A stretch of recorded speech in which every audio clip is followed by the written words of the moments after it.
Hindi lang kaya ko.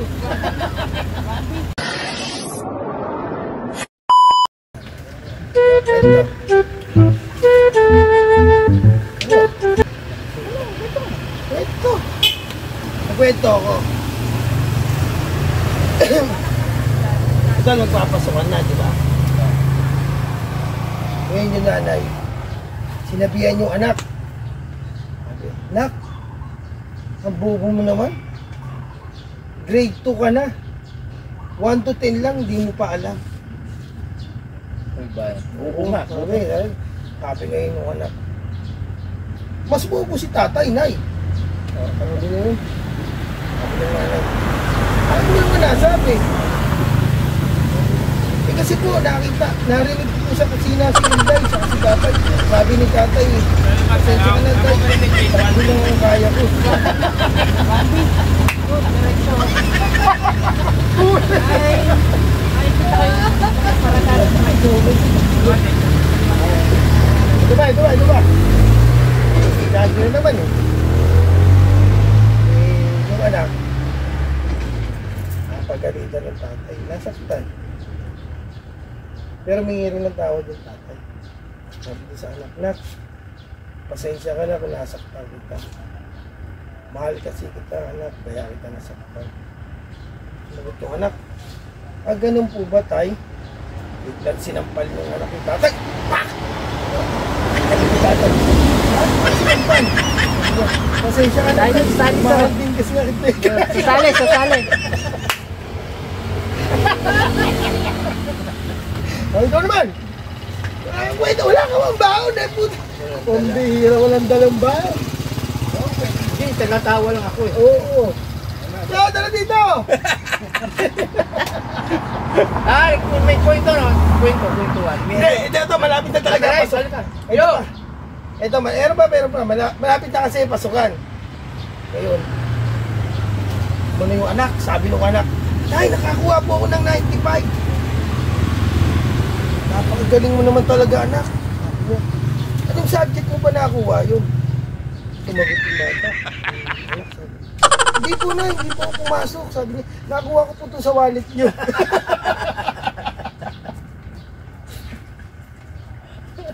Yan, tara dito, Anis!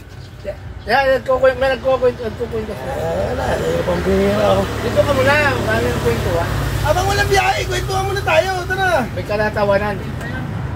Wala na naman kwenta daw. Mayroon kwento mo kasi. Walang kwenta. Ito na lang. Magaling ko sa ng Tagalog po. Ano ba English ng ano? Ng susi. Ki! Yan ang English ng susi. Di tayo! Dito kayo, nakaano nyo. Ano ba English ng susi? Hindi makikita yan kami ha. Ano English ng susi? Anong English ng susi? Hindi ko alam eh. Ki. Diyo. Yo, anong English ng hari? King. Yan. Anong English ng pera? Money ata. Money. Tama, money. Di ba pare? Anong English ng isda? Peace. Peace. O, pagsama-samahin mo ngayon. Pagsama-samahin mo ngayon. Susi, hari, pera, saka isda. Pera.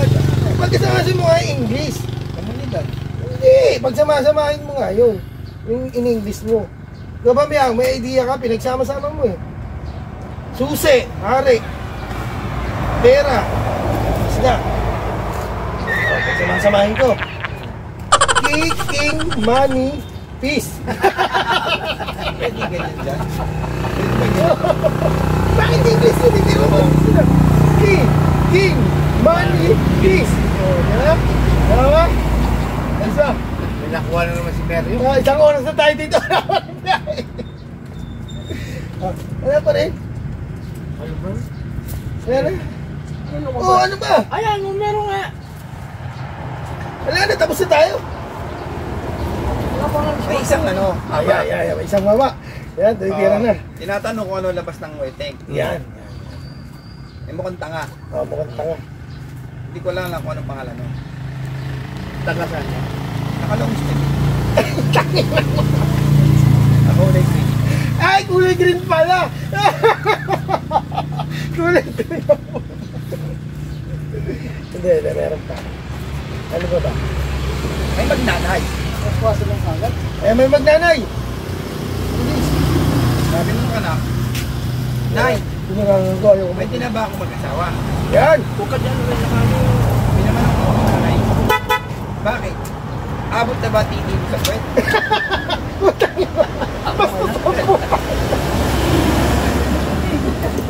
O, sige, tuloy mo na. Teka, Nay, susukatin ko. Pumunta sa banyo yung bata. Tapos bumalik na nanay niya. Sabi, Nay, konti pa. Hindi ka pa pwede mag-asawa. Hindi ba? Oh, Kaya yan lang ilang buwan. Kailan nang ulit yung bata. Nay, pwede na ba ako mag-asawa? Bakit? Abot na ba ang titing sa puwet? Konsili yung bata. Sino ka ulit?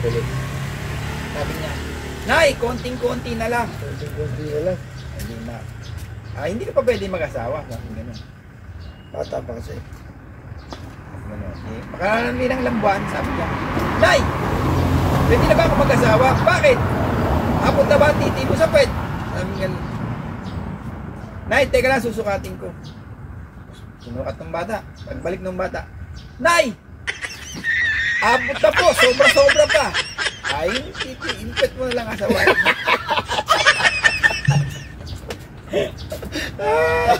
Kaya bastos na naman. Peace! Okay na, babay na tayo.